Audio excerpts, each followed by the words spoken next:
Dadating talaga tayo sa punto ng buhay na parang gusto na lang nating ihinto muna ang oras at magpahinga.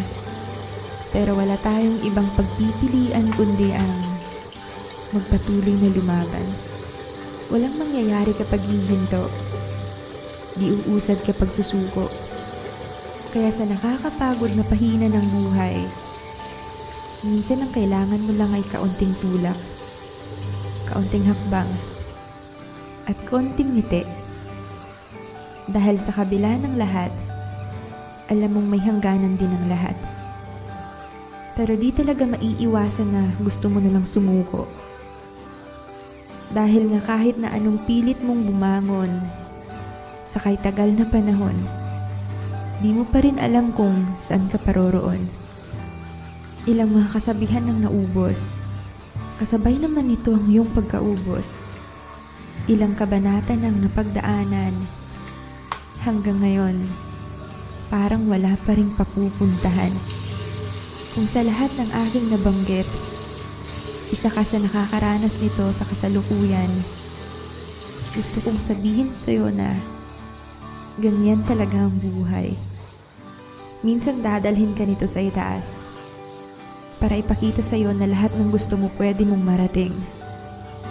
At minsan, dadalhin ka nito sa ibaba para ituro sa'yo na pwede ka maging masaya kahit na di mo pa naaabot ang mga gusto mo sa buhay. At matutunan mo ring magpasalamat sa kung ano man ang meron sa'yo habang nabubuhay. Na ang kaligayahan ay di nanggagaling sa material na bagay, kundi sa kung paano ka rin magpahalaga sa maliliit na bagay. Dahil minsan, binabaliwala na lang natin ito. Dahil nakasanayan na meron tayo nito. Ang sikat ng araw, ang malamig na simoy ng hangin, ang paghinga, ay isa lamang sa halimbawa na nakakaligtaan nating pahalagahan at pasalamatan.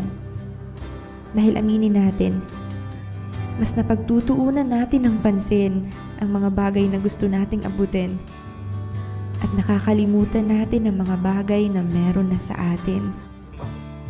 Kaya siguro tayo mabilis mapagod dahil lagi na lang tayo nakatingin sa hinaharap at nangangarap ng nangangarap at nauubos ng nauubos. Kapag naranasan mo ito, subukan mong balikan kung saan ka nagsimula at tingnan mo kung saan ka na ngayon.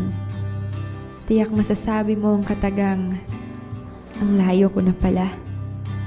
Kaya kapag napapagod ka na at parang gusto mo nang sumuko, pwede ka namang magpahinga at maging masaya sa kung anong meron ka. Dahil ito yung pinangarap mo bago ka nagsimula.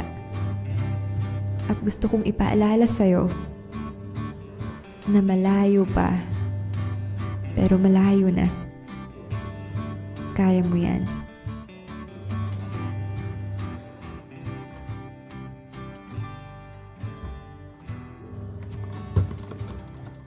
Oo, lahat tayo ay napapagod. Kaya kung ikaw ay nakakaramdam na ikaw ay pagod,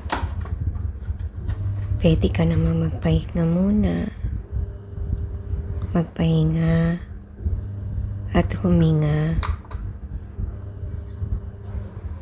Maiksi lang ang buhay, kaya piliin natin na maging masaya kasama ang mga mahal natin sa buhay.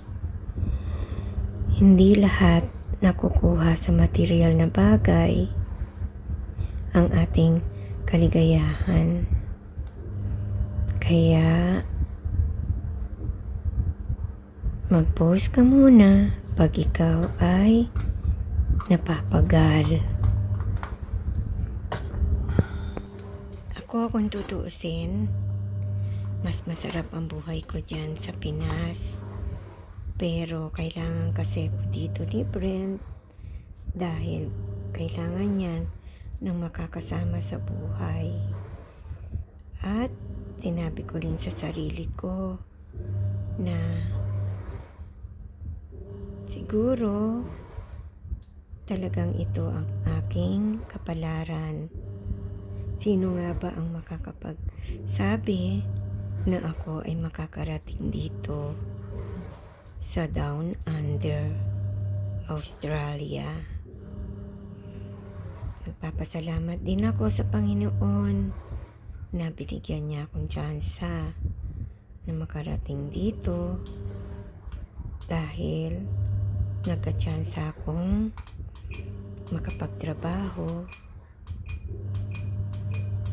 matulungan, hindi man lahat, hindi man malaki, kahit pa konti-konti ang aking mga mahal sa buhay,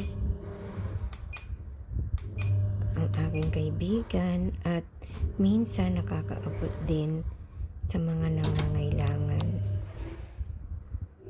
Di naman natin kailangan maging mayaman para makatulong. Sapat na yung may naaabot tayo.